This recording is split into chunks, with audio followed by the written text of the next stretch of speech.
What does a healthy community look like? There was a time when a child did not belong only to one house. A child belonged to the street, to the neighbors, to the elders, to the whole community. I remember that time.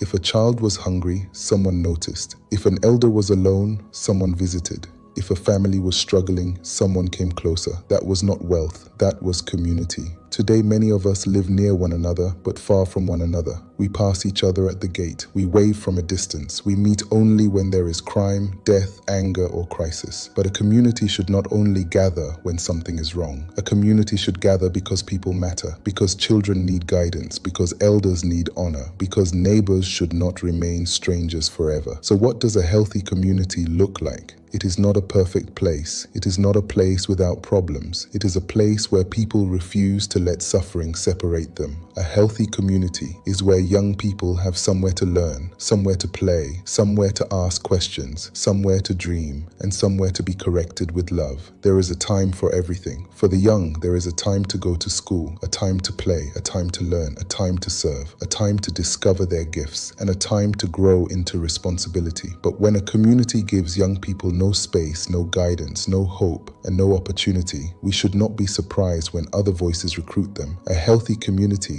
does not abandon its youth and then blame them for being lost. It builds places where their potential can grow.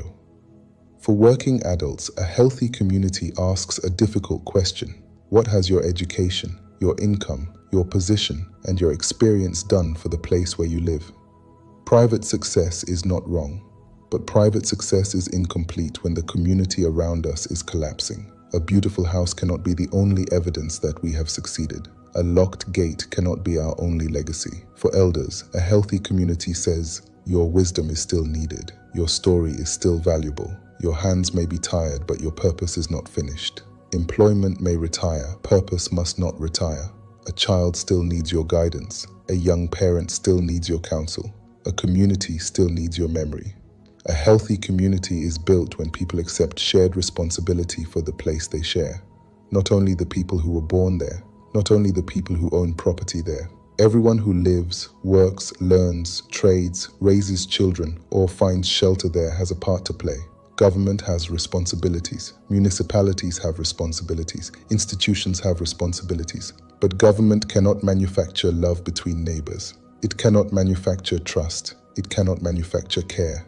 We must learn to gather again, not only for funerals, not only for crime meetings, not only when we are angry, but to share a meal, to listen, to welcome, to plan, to build.